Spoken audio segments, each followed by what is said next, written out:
Flora में स्वाद है, क्वालिटी है, सबसे बेस्ट क्वालिटी इतने दिन से मेंटेन किए हुए, जबरदस्त। फ्लोरा चाय एक नंबर लगती है, कड़क है चाय, बहुत अच्छा फ्लेवर है, यानी पीने में बहुत स्वाद आता है।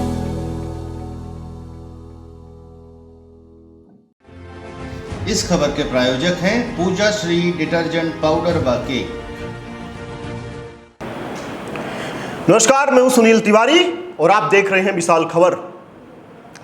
केंद्रीय रसायन और उर्वरक मंत्री डॉक्टर मनसुख मंडाविया के निर्देश पर पिछले कुछ दिनों से यह दावा किया जा रहा है कि पूरे देश में उर्वरक के डायवर्जन और कालाबाजारी को रोकने के लिए उर्वरक विभाग ने चौतरफा कदम उठाए ताकि किसानों को गुणवत्तापूर्वक उर्वरकों की उपलब्धता सुनिश्चित हो। रसायन एवं उर्वरक मंत्रालय ने कहा है कि देश भर में उर्वरकों के डायवर्जन, कालाबाजारी, जमाखोरी और घटिया गुणवत्ता वाली खाद की आपूर्ति रोकने के लिए अधिकारियों की विशेष टीमें गठित की गईं, जिन्हें फर्टिलाइजर फ्लाइंग स्क्वाड FFS कहा जाता है।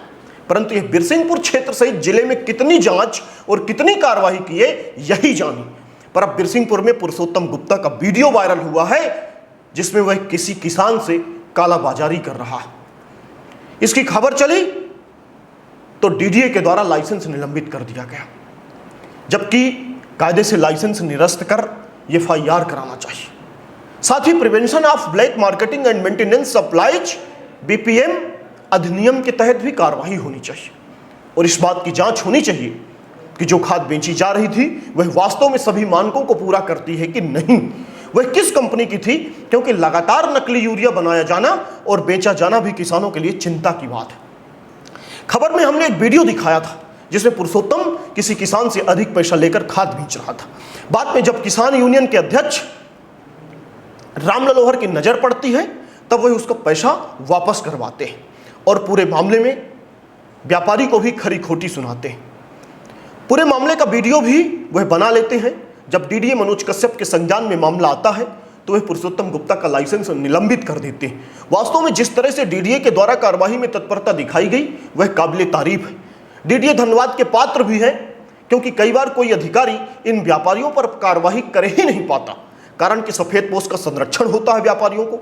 सफेद पोस्ट के संरक्षण में पल रहे यह व्यापारी किसी को नहीं डरते, बाकायदा कई बार अधिकारियों तक को भी धौंस दिखा देते हैं। यही कारण है कि व्यापारी किसान को लूटते रहते हैं और उनका बाल बांका तक नहीं होता है। हालांकि ऐसे नेताओं के नाम सार्वजनिक जरूर होना चाहिए जिनके संरक्षण में व्यापारी गरीबों को लूटते हैं, उनका खून चूसते हैं, क्योंकि ये नेता इन्हीं गरीब किसान और मजदूरों की वोट से बनते हैं और बाद में उनका खून चुसवाते हैं। अगर इनके नाम सार्वजनिक हो जाए तो शायद जनता धीरे धीरे इनका बहिष्कार करने लगेगी। जनता के पास ये दोबारा जाने लायक नहीं रहेंगे, ये उनको मुंह दिखाने लायक नहीं रहेंगे।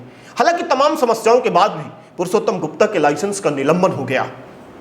पर अब बड़ा प्रश्न यह है कि आखिर निलंबन ही क्यों, निरस्त क्यों नहीं? क्योंकि बड़ी बात यह है कि जब इस बात के साथ सबूत पर्याप्त मिल गए हैं, साक्ष्य मिल गए हैं कि व्यापारी कालाबाजारी कर रहा था और इस सच के आधार पर लाइसेंस का निलंबन कर दिया गया है, तो वह क्या साक्ष्य पर्याप्त नहीं है लाइसेंस को निरस्त करने के लिए? आखिर लाइसेंस को निरस्त क्यों नहीं किया गया? और लाइसेंस को निरस्त के साथ साथ उसमें DDA के द्वारा यह लिखा गया है कि यह आदेश अग्रिम आदेश तक निलंबित है। कुल मिलाकर लाइसेंस अग्रिम आदेश तक निलंबित है। मतलब कुल मिलाकर क्या कुछ दिनों बाद फिर से इनको अभयदान दे दिया जाएगा? क्या फिर से यथास्थिति में ला दिया जाएगा और फिर से यह कालाबाजारी शुरू कर देंगे, या फिर जांच के बाद निरस्त भी किया जाएगा? और क्या निरस्त करने के बाद इन पर FIR भी कराई जाएगी? ये बड़ा सवाल है। ये किसान यूनियन का भी सवाल है, क्षेत्र के किसानों का भी सवाल है और हमारा भी सवाल है, क्योंकि इन पूरे सबूत हैं। पुरुषोत्तम गुप्ता लगातार वर्षों से कालाबाजारी कर रहा, लगातार किसानों को लूट रहा, लगातार किसानों से अधिक पैसा ले रहा।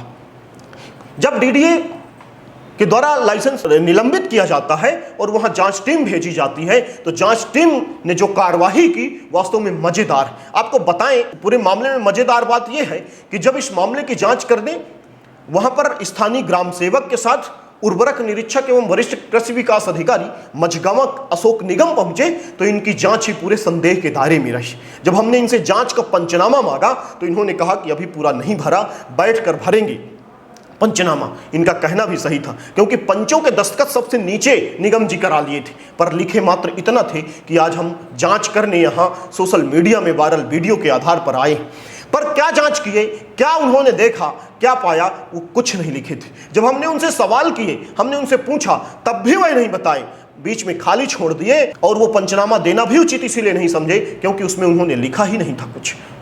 हमने क्या जांच की? पुरुषोत्तम गुप्ता इन्हें किसानों के नाम भी नहीं बताए कि वह किन किसानों को खाद बेचा है। साथ ही पुरुषोत्तम गुप्ता ने यूरिया का बिल भी नहीं दिया और यूरिया को नील बता दिया। उसकी कोई डिटेल भी नहीं दी कि वास्तव में ये नील है कि नहीं, कितने बोरी बिका, कितना बचा, उसका कोई रजिस्टर भी नहीं, किसकी किसान के आधार कार्ड भी नहीं है, फिंगरप्रिंट की कोई जानकारी भी नहीं, उसकी रसीद भी नहीं दिखाई।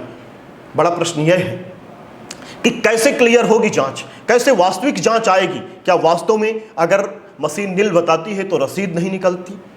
यह भी बड़ा जांच का विषय है। कुल मिलाकर पुरुषोत्तम के पूरे व्यवहार से स्पष्ट हो रहा था कि यह खाद का कितना बड़ा काला कारोबारी है। अब यह देखना होगा कि वास्तव में अशोक कुमार निगम, वरिष्ठ कृषि विकास अधिकारी मझगमा की जांच वास्तविक होती है या फिर समझौता करके फर्जी रिपोर्ट डीडीए और उच्च अधिकारियों को भेज देंगे तथा व्यापारी को बचा लेंगे। वास्तव में किस तरह से अशोक निगम की बातचीत है? हम जब अशोक निगम जी से पूछे कि आप आखिर आपने जांच क्या की, तो उन्होंने किस तरह से लड़खड़ाते हुए बताया, आप खुद इस वीडियो में देख लीजिए। इस वीडियो के साथ आप किसान यूनियन के अध्यक्ष राम ललोहर का धन्यवाद भी सुन लीजिए। उन्होंने भी अधिकारियों को धन्यवाद दिया है। साथ ही उन्होंने भी आशंका जाहिर की है कि वास्तव में इनका लाइसेंस निरस्त होगा और इन पर एफआईआर होगी कि नहीं। इस पर वास्तव में क्या कार्रवाई होती है डीडीए के द्वारा और इनके द्वारा क्या जांच की गई कृषि विकास अधिकारी के द्वारा, हम इसको फिर से दिखाने का प्रयास करेंगे। पूरा मामला फिर से दिखाने का प्रयास करेंगे। फिर से क्या वास्तव में पुरुषोत्तम गुप्ता लूट करना शुरू कर दिया और इनको अभयदान दे दिया गया, हम इसको भी दिखाने का प्रयास करेंगे। क्योंकि जिस तरह से पुरुषोत्तम गुप्ता लगातार वहां पर काला कारोबार कर रहा है, जिस तरह से इसके संरक्षण में अन्य व्यापारी भी पल करके काला कारोबार कर रहे हैं और कई बार अधिकारी इनको छोड़ देते हैं, हम इसको भी दिखाने का प्रयास करेंगे। इस तरह से बिल्कुल नहीं होना चाहिए और डीडीए को हम पुनः धन्यवाद देते हैं जिस तरह से उन्होंने कार्रवाई की। और हम फिर से आग्रह करना चाहते हैं, हम फिर से कहना चाहते हैं कि एक बार इसकी वास्तविक जांच होनी चाहिए, विधिवत जांच होनी चाहिए और निलंबन नहीं बल्कि इस पर निरस्तगी होना चाहिए और साथ में एफआईआर की भी बात बननी चाहिए। कुमार निगम निरीक्षक आज बीज दवाई जयसिंहपुर का, मतलब मझगमा का भी हूँ और रामपुर का गिलान, दो जगह है। और आज जैसे कम खाद बीज भंडार का वीडियो वायरल हुआ है कि ये ज़्यादा रेट में खाद कृषकों को प्रदान कर रहे थे। उसी वीडियो को वायरल होने के आधार पे उप संचालक कृषि सतना महोदय द्वारा निर्देश दिए गए हैं कि इसकी जांच की जाए और अपना प्रतिवेदन प्रस्तुत करें। उसी परिप्रेक्ष्य में हम जांच के लिए यहाँ पुरुषोत्तम खाद बीज भंडार जयसिंहपुर में आए हैं तथा उसकी जांच की जा रही है और सभी रिकॉर्ड खंगाले जा रहे हैं। उसके आधार पर जो भी आगे कार्रवाई होगी की जाएगी। अभी तक क्या क्या जाँच हुई है, किस चीज़ की जाँच की आप? वायरल वीडियो को जो बता रहे हैं उस आधार पे ये बता रहे हैं कि इनके द्वारा बताया गया पुरुषोत्तम जी के द्वारा कि उस दिनांक को, जिस दिनांक को वीडियो वायरल हो उस दिनांक में हमारे पास स्टॉक बैलेंस नहीं था जो उन्होंने जानकारी दिया। तो उसकी जांच के लिए अब वीडियो सही है कि क्या है इसके लिए तो अपन कुछ नहीं कर सकते। वो तो क्या है वीडियो पे, वो उनसे भी दूसरी पार्टी भी होगी तभी जाँच हो पाएगी।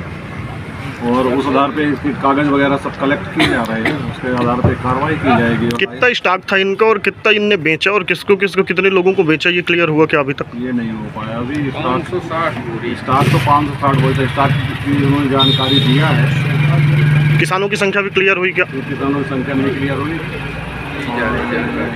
आगे किसानों की संख्या क्लियर की जाएगी। इसके लिए 7 दिन का जवाब भी जिनके सामने चाहा है उसके आधार पे ये भी जवाब देंगे और हमें भी अपना प्रतिवेदन देना पड़ेगा। जी क्या कहें? मैं ये कहना चाहता हूँ कि जिलाधिकारी ने जिस तरह से कार्रवाई की है तो एक मैसेज तो गया है, संदेश गया है क्षेत्र में कि ठीक हुआ है, लेकिन ये निलंबन भर से उचित संदेश नहीं है। बेहतर ये होता कि इसको बाकायदे इसके ऊपर आपराधिक प्रकरण दर्ज किया जाता और प्रकरण दर्ज कर दिए इसे समस्त सभी दिन के लिए इसका निरस्त खारिज कर दिया जाता तो बेहतर होता। और ये तो मुझे संदेह पैदा हो रहा है कि अभी निलंबित कर दिए हैं और फिर गोलमाल करके और फिर से जारी हो जाएगा। किसानों को तो वही की वही समस्या बनी रहेगी। और यहाँ के व्यापारियों की सराहनीयता देख लीजिए कि किस तरह से दिवेरी से बेच रहे हैं। मैं लगातार 3 वर्षों से हर सीजन में ज्ञापन दे रहा हूँ, लेकिन कोई अधिकारी कार्य नहीं कर रहा। मैं उस जिलाधिकारी को धन्यवाद देता हूँ, साथ ही मैं सबसे बढ़िया आपको धन्यवाद देता हूँ कि इन व्यापारियों के खिलाफ आप कम से कम इस बिरसिंहपुर क्षेत्र के किसानों की आवाज़ बनकर खड़े हुए हैं, तो आप प्रशंसा के अधिकारी हैं।